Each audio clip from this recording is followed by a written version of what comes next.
Mr. Waltz, we have you on camera. Can we do a quick mic check? Mike Waltz, good copy. Yes, we've got you. Thank you.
Good morning. Go ahead and call the meeting to order. I will recognize Mr. Sudi to read the little preamble about the hybrid nature of this hearing. Mr. Sudi, go ahead. Thanks, sir. Before today's markup begins, I'd like to review a few procedural points. This markup will be broadcast live on the committee's website, and the broadcast will begin following these announcements. I'd like to remind members who are participating remotely that they must be visible on screen for the purposes of establishing and maintaining a quorum, seeking recognition, participating in the proceeding, and voting. Remote participants must continue to use the software platform's video function while in attendance, unless they experience connectivity issues or other technical problems which render them unable to participate on camera. If a participant experiences technical difficulties, please do not hesitate to contact the committee's staff for assistance. I'd also like to remind participants that the software platform's chat feature should only be used to communicate with staff regarding technical or logistical support issues, and that those communications will not be considered committee records. If members who are participating remotely depart for a short while for reasons other than joining a different proceeding, they should leave the software platform's video function on. If members will be absent for a significant period or depart to join a different proceeding, they may remain logged on to the software platform, but they must turn the platform's audio and visual functions off until they return. All participants other than the chair are currently muted. All participants are asked to remain muted when they are not engaged in the discussion. In circumstances in which members are not speaking and they have not muted themselves, designated staff will do so to avoid inadvertent background noise. Members are reminded that they are responsible for unmuting themselves at any time that they wish to be heard during the proceeding. Thank you. We are now ready to begin. I will count down from 5, after which the live stream broadcast will begin and the chair will start the proceeding. 5, 4, 3, 2, 1. That's so dramatic. We're not even launching anything. Everyone's tuning in going, oh my gosh, what's going to happen when he gets to 1? Yeah, nothing really. Just all of us sitting here. But anyway, all right, the committee will come to order. I ask unanimous consent that the chair be authorized to declare a recess at any time. Without objection, so ordered. Without objection, members have 5 legislative days within which to submit written statements to be made part of the record. So ordered. Today, the committee will consider H-Res 1475, a resolution of inquiry requesting the President and directing the Secretary of Defense to transmit to the House of Representatives any record created on or after January 21st, 2021 under the control of the President or the Secretary, respectively, that refers to the Department of Defense and includes certain terms and phrases relating to gender. Sorry, working my way through here. I have no opening comments. Mike, do you have anything? Thank you, Mr. Chairman. I support this resolution of inquiry. I commend the gentleman from Georgia, Mr. Clyde, for introducing it.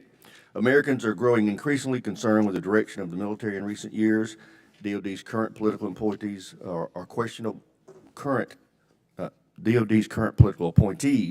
pushing questionable policies on our troops just to satisfy the ideological agenda of the minority of Americans. They understand that that using military orders is the most efficient way to usher in rapid, unprecedented social change that they seek. But it's not the right thing to do. Our troops should not be the vanguard for the left's social agenda. Many of the orders issued by the current Secretary of Defense are damaging morale and unit cohesion. They're hurting recruiting and retention, and they're undermining readiness. The civilian leadership at DOD should be focused on building the world's most lethal fighting force. They should be devoting their attention to deterring China, Russia, North Korea, Iran, and a long list of others that seek to do harm. Instead, they're doing somersaults to satisfy the left's political agenda. I think that's wrong. This resolution of inquiry gets at part of these concerns. It would give Congress a better understanding of where some of these policies came from and why they were implemented. I think that it's important information for us to have and to carry out our constitutional duty. Finally, I disagree with the Pentagon's doomsday scenario that this very simple and straightforward request for documents will somehow cripple their ability to carry out day-to-day operation. I suspect the Pentagon will be opposed to any effort by this committee to turn over documents on these questionable policies. But we'll find out for sure next year. Next year, the new majority will be conducting robust oversight on these issues, and we will demand accountability for this administration.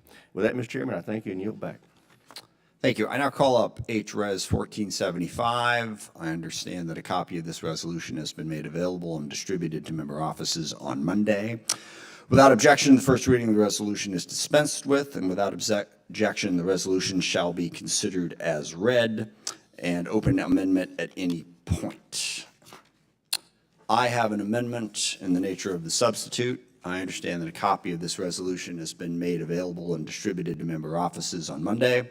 Without objection, the amendment in the nature of a substitute shall be considered as read for purposes of amendment, shall be considered as original text for purpose of amendment, and shall be open to amendment at any point. Is that in order to have discussion on the amendment? I do believe that this is the mother of all fishing expeditions, and that's all that it is. You can certainly ask questions of the Department of Defense. We do all the time. We ask for, a bunch of information coming back. I will note that, Mr. Thornberry and many on the Republican side of the aisle have for years said that we are overburdening the Department of Defense with requests for reports. And now we are stepping into requests for an endless list of documents that will tie them up forever. This is not a simple request for one thing. It's any and all of a whole lot of different people at the Pentagon, and this will take an enormous amount of time towards no particular purpose. I certainly think we should have the debate that Mr. Rogers outlined about what is the appropriate way to deal with some of the challenges of diversity within the military. I don't agree that somehow this is just a pointless exercise.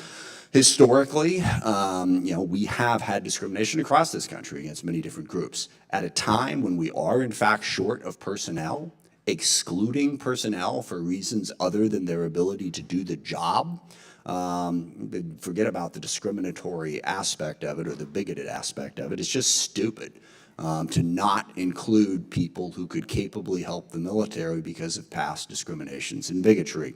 The last thing that I feel is this has definitely become a political, hobby horse for the far right to focus on our military and, frankly, to denigrate our military. We today have the most capable military the world has ever seen. They prove that over and over and over again. Do we have challenges within the military because of differences of opinion? Absolutely. But I can tell you within the military, they are serving, doing their job, and doing it well while trying to address these issues. To imply otherwise, I believe, does denigrate the military, the service. I would also say that, ironically, it winds up hurting with recruitment. If you have a group of people dedicating their time to going out there and trashing the military for not doing their job and not being capable, it does make it more likely that people won't want to join. So I hope that as we go forward into that next year and deal with this oversight, that we do it in an intelligent and thoughtful way that advances the cause of the military and doesn't simply play to a political agenda. The only political agenda that I've seen on this committee is the agenda of the far right to try to demonize the woke left for the political points that it enables them to score. That doesn't help the military. Helps a lot of members raise money, I'll say that, but it certainly does not help the military. So this is not a good way to address very serious issues, and I urge, the voting gets a little complicated, but let's just say that at a certain point, once we get done here, there's going to be a recommendation to advance this, what's the word?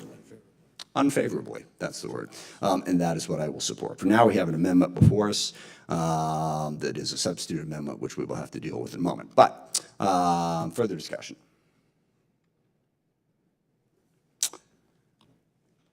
Go ahead, sir. Mr. Chairman, I deeply disagree with what you're saying. I speak with several of the seniors about recruitment into our military schools, and they are so scared of the wokeness in our military. And you can blame that on us or you can blame it on the press, but reality is they are fearful of it. And I will also follow up with a statement. I have family members that have gotten out of the military because of the wokeness. And you cannot disagree with that. So we've spent a lot of money training these soldiers, Marines, and they have decided to get out because of the wokeness they see. So I strongly disagree with what you're saying. We need to address this. We need a fighting force that is a fighting force. We don't need to focus on these issues that seem to be so important to the far left. I don't understand it, so I firmly disagree with you, and I appreciate the time. Thank you, sir. Thank you. Mr. Gates. Thank you, Mr. Chairman. We are not meeting our recruiting goals in the military. Morale is down, and every one of us knows it. And we see it manifest in really what I think is one of the greatest honors we have, and that is our Academy Service nominations. I recall when I came to the Congress 6 years ago, we got our pick of the litter, the best of the best, brightest of the brightest. And every one of us has seen the number of people apply for Academy noms go down, and we've seen an impact on quality based on how people are currently perceiving our military. The woke ideology that Secretary Austin has advanced has harmed our military, and I take particular note of a report titled Fighting the Culture War Within the U.S. Navy, conducted by Senator Cotton, Congressman Banks, Congressman Crenshaw, and Congressman Gallagher. And that report serves as a roadmap as to how to try to restore trust and confidence. There was one lieutenant currently on active duty who lamented, quote, "Sometimes I think we care more about whether we have enough diversity officers than if we'll survive a fight with the Chinese Navy." She continued, quote, "It's criminal to think that they think my only value is as a black woman, but if you cut our ship open with a missile, we'll all bleed the same color." And this culture war that we see with radical race ideology and radical gender ideology is intermingled, and it permeates all aspects of the Department of Defense and has even bled into the VA. In July of 2021, VA Secretary McDonough announced that his department would provide gender reassignment surgeries, and he described that as the path of progress. Now, Secretary Austin assures us that the DoD hasn't gone woke, but on August 30th, the Army's Diversity, Equity, and Inclusion and Accessibility Office hosted a gender inclusion workshop. The workshop, quote, "The workshop will cover discussion training on gender identity, transgender, and non-binary 101. I shudder to think what non-binary 102 would be. The use of pronouns and other best practices in gender inclusivity," close quote. This radical gender policy also was reflected at the beginning of January in 2021 when the military's health insurance provider, TRICARE, began including hormone replacement therapy as one of its covered services. So it raises the question, why is this resolution necessary? And it's because we don't get straight answers when we ask them directly of the Secretary of Defense and top military leadership. I remember asking the Secretary about critical race theory, and he barked at me that there is no critical race theory in the military. And then Mr. Waltz brought the receipts and actually went through the curriculum with critical race theory text that is being offered throughout the pedagogy of the United States military. And then I think, too, when the Secretary said directly, there's no wokeness, there's no woke generals, there's no woke military, and he took all offense and got blustered. And then I get this picture from a service member at the Davis Air Force Base in Arizona, and at the very entrance to the wing where all of the airmen go in, a guide about how to be woke.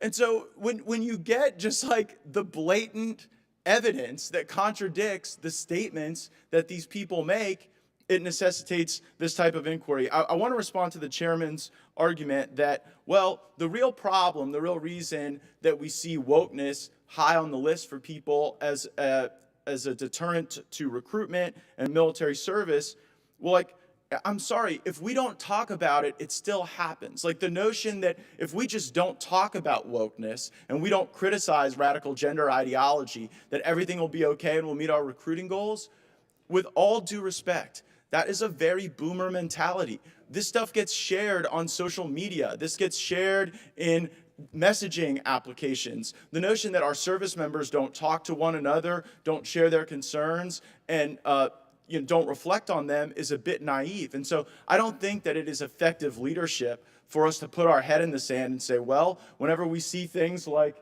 the guide to how to be woke, whenever we see the curriculum that Mr. Waltz put before the committee, whenever we see the report that Mr. Gallagher, Mr. Banks, Mr. Crenshaw, and Senator Cotton put together showing how this is impacting people, we should not ignore those things. We should investigate them, and we should root them out. And I have every confidence under Chairman Rogers' leadership and during the upcoming Republican majority, we will do just that. We will dig into this wokeness, we will get it out of our military, and we will restore the confidence in the greatest fighting force the world has ever known. I yield back. Thank you. I accept the generational insult there, but I will say that even us old folk, Matt, know that things do get generated and spread around. My point is that if you generate stuff that is dishonest for political purposes, it gets spread around and causes damage. I have no doubt that it's being spread around. I do understand how. I would just suggest it was Secretary It is Austin my who was time, doing Mr. stuff Gates. You do for- not have time at the moment. You do not have time. It's not your time. So anyway, Ms. Jacobs, you are recognized. Thank you, Mr. Chairman. I just want to say how disappointed I am that we're having this conversation instead of dealing with actual national security needs in this body. And I appreciate your poster, Mr. Gates, but I just think that it's important we recognize that this is not just some academic conversation about wokeness, and this is not something to poke fun at. Many of you know I have a trans sibling and a gender nonconforming sibling, and I can tell you the conversations we have in this body, the things that young people hear us say about their identities, it has real consequences on their mental health. And I think we all need to be mindful of that as we're having this conversation. These are people who want to serve in our military. And let's be clear, their sexual and gender identity has nothing to do with their ability to complete that mission. So I hope that all of us here will be voting to report this resolution unfavorably, because this has real world consequences for people across the country. And I would hate to see more young people who feel like their government doesn't believe they have a right to exist. I yield back. Thank you. Is there further discussion? Ms. Bice. Thank you, Mr. Chairman. I disagree with my colleague from California. I wanted to share a story of a visit that I had to Fort Sill last year. I was visiting for my first time. The commander lined up several of the basic training cadets to share with me and another member that was with me that day their perspective on why they were there. And a gentleman said to me, point blank, I'm here because I want the government to pay for my gender reassignment surgery. That's not why you join the military. And it jeopardizes every single one of our service members that are there to serve. It was shocking that he would actually verbalize that in front of all of those officers and other cadets standing there. So this is an issue, and I do think that we should be looking at it. Mr. Chairman, if I may, I'd like to yield the balance of my time to Mr. Gates. To Ms. Bice, I don't question the patriotism of people who are in the military of any gender. I do question the intense focus that the DoD places on it when they're hosting pronoun trainings rather than using that time well. And so, like, for us to be criticized, there's a rich irony here. For us to be criticized for presenting this resolution of inquiry and then as a waste of time, when the real people wasting the time are the people at DoD pushing radical gender ideology onto service members. And I would certainly agree with the chairman that dishonesty for political purposes is something that none of us should accept. But the obvious dishonesty came from the Secretary of Defense.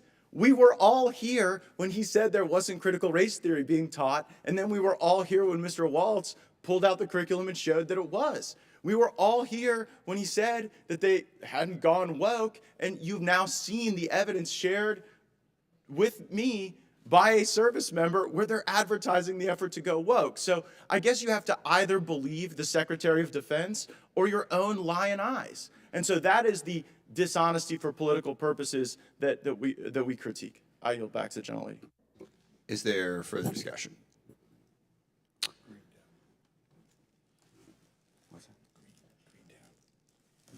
Oh, sorry.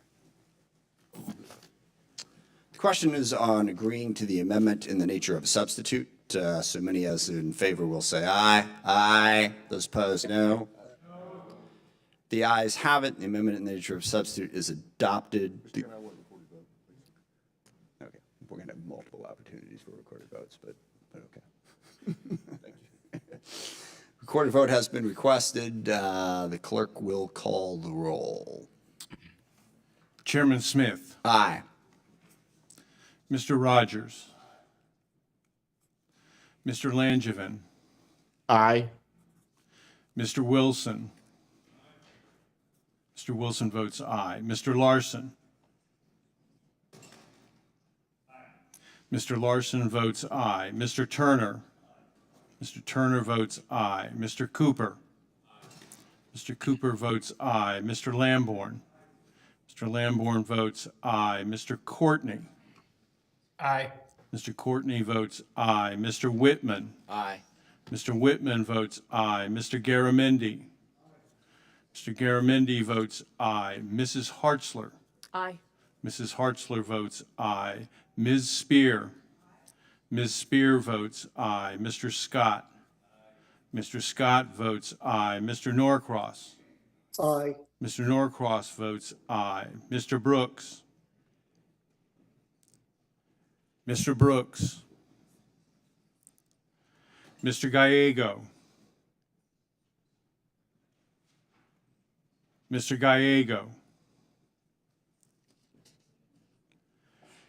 Mr. Graves. Mr. Graves. Mr. Moulton. Aye. Mr. Moulton votes aye. Ms. Stefanik. Ms. Stefanik. Mr. Carbajal. Mr. Carbajal votes aye. Dr. Desjardins. Dr. Desjardins votes aye. Mr. Brown. Aye. Mr. Brown votes aye. Mr. Kelly. Mr. Kelly votes aye. Mr. Kahana. Mr. Kahana. Mr. Gallagher. Mr. Gallagher votes aye. Mr. Keating. Mr. Keating. Mr. Gates. Mr. Gates votes aye. Mr. Kim. Aye. Mr. Kim votes aye. Mr. Bacon. Mr. Bacon votes aye. Ms. Houlihan. Aye. Ms. Houlihan votes aye. Mr. Banks. Mr. Banks votes aye. Mr. Crow. Aye. Mr. Crow votes aye. Ms. Cheney. Ms. Cheney. Ms. Slotkin. Aye. Ms. Slotkin votes aye. Mr. Bergman. Mr. Bergman votes aye. Ms. Sherrill. Ms. Sherrill. Mr. Waltz. Aye. Mr. Waltz votes aye. Ms. Escobar. Aye. Ms. Escobar votes aye. Mr. Johnson. Mr. Johnson votes aye. Mr. Golden. Yes. Mr. Golden votes aye. Mr. Green. Mr. Green votes aye. Mrs. Luria. Aye. Mrs. Luria votes aye. Mrs. Bice. Mrs. Bice votes aye. Ms. Jacobs. Aye. Ms. Jacobs votes aye. Mr. Franklin. Mr. Franklin votes aye. Mr. Kahele. Aye. Mr. Kahele votes aye. Mrs. McLean. Mrs. McLean votes aye. Ms. Strickland. Aye.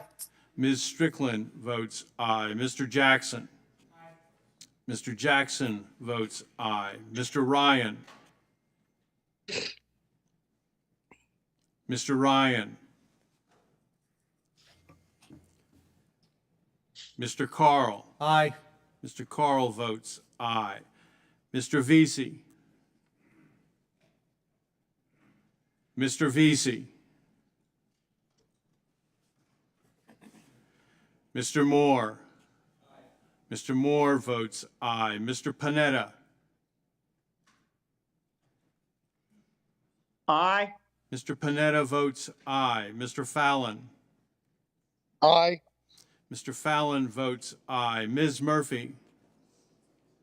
Aye. Ms. Murphy votes aye. Mr. Horsford? Aye. Mr. Horsford votes aye. Ms. Garcia? Aye. Ms. Garcia votes aye. Mr. Brooks? Mr. Brooks? Mr. Gallego?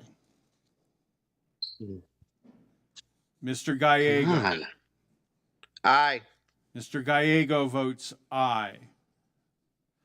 Ms. Stefanik? Aye. Ms. Stefanik votes aye. Mr. Kahana? Mr. Khanna?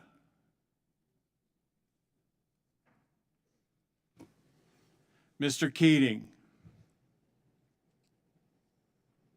Mr. Keating? Ms. Cheney? Ms. Cheney?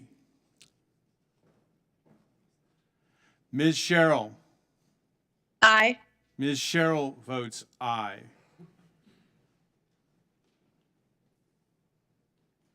Mr. Ryan? Mr. Ryan? Mr. Vesey? Mr. Vesey?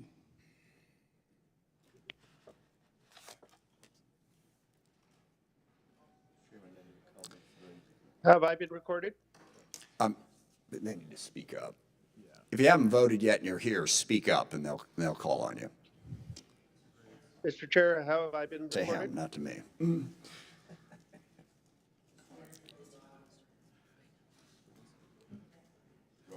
Mr. Graves votes aye. Mr. Khanna? Mr. Khanna? I vote aye. Mr. Khanna votes aye.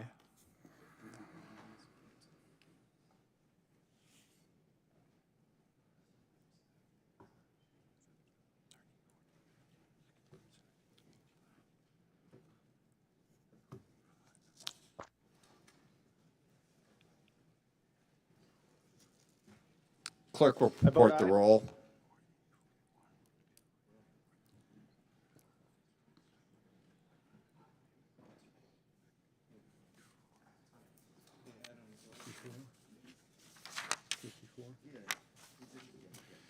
Yeah, I mean, Mr. Chairman, on this vote, there are 54 aye votes. No members voted no. thank you. The ayes have it. The substitute amendment is agreed to. The question is now on agreeing to the resolution as amended. So many as in favor will say aye. Aye. Opposed? No. Ayes. Sorry, hit the wrong button there. Ayes have it. The amendment is agreed to. I now move that the resolution as amended be reported unfavorably to the House. So many as are in favor will say aye. Aye. Those opposed will say no. No. Opinion of the chair, the ayes have it. And the clerk will, I'll ask for a recorded vote. Clerk will call the roll. Mr. Chairman Smith? Aye. Chairman Smith votes aye. Mr. Rogers? Mr. Rogers votes no. Mr. Langevin? Aye. Mr. Langevin votes aye. Mr. Wilson? Mr. Wilson votes no. Mr. Larson? Mr. Larson votes aye. Mr. Turner? Mr. Turner votes no. Mr. Cooper? Mr. Cooper votes aye. Mr. Lamborn? Mr. Lamborn votes no. Mr. Courtney?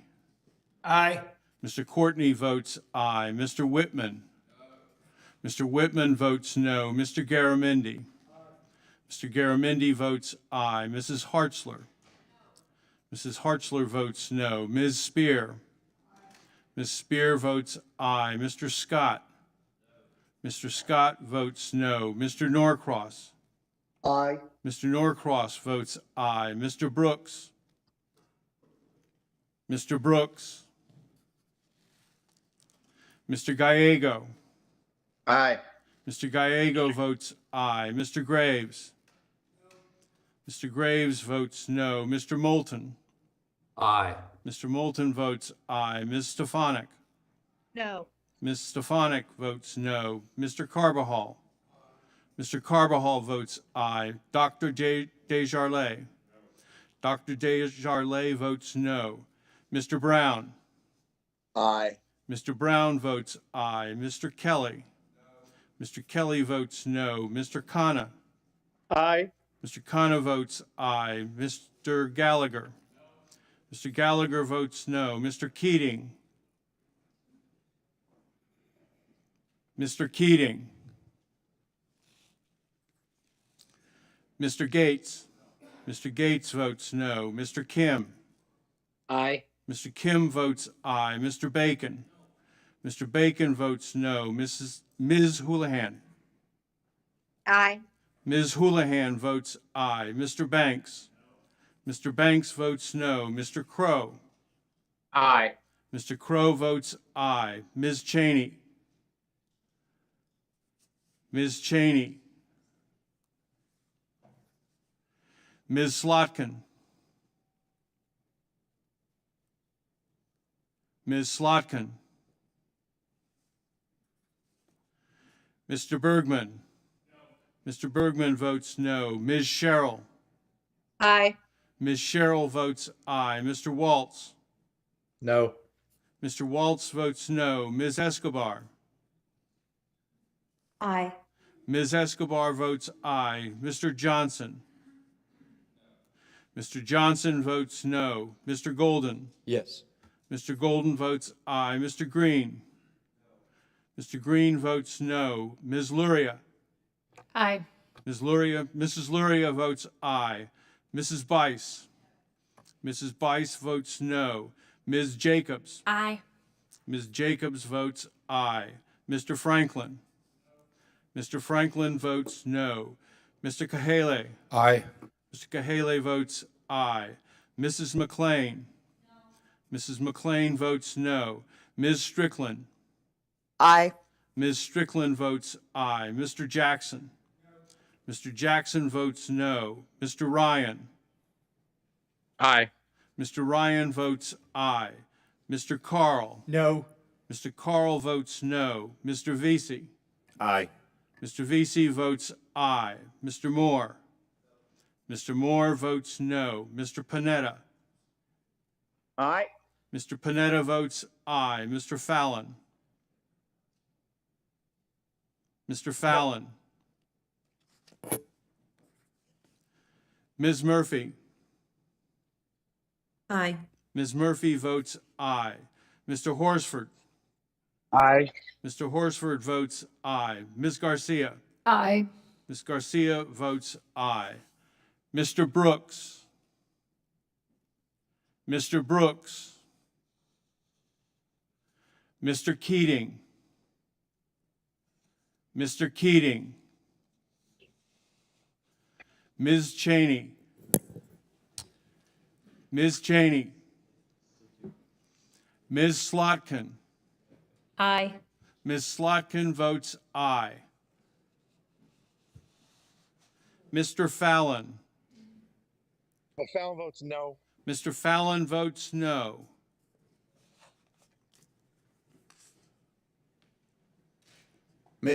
Mr. Keating, if you are capable of speech, that is what you need to do here. So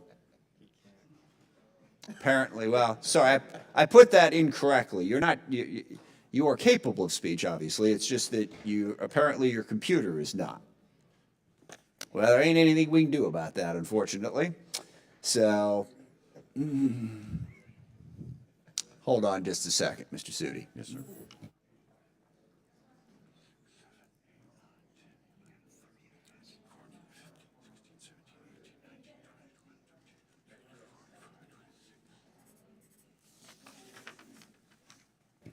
Clerk will report the tally. Mr. Chairman, on this vote, there are 30 ayes and 26 noes. The motion to report unfavorably to the House is agreed to. Sorry, a quorum being present, the ayes have it. The motion is adopted, and the motion to reconsider is laid upon the table. All right, we're done. Pursuant to Clause 2L of House Rule 11, all members are entitled to not less than 2 calendar days to file supplemental, minority, additional, or dissenting views in writing. I ask unanimous consent that staff be authorized to make necessary conforming technical and clerical changes to the resolution. Without objection, so ordered. If there's no further business, the committee stands adjourned, subject to the call of the chair. Thank you.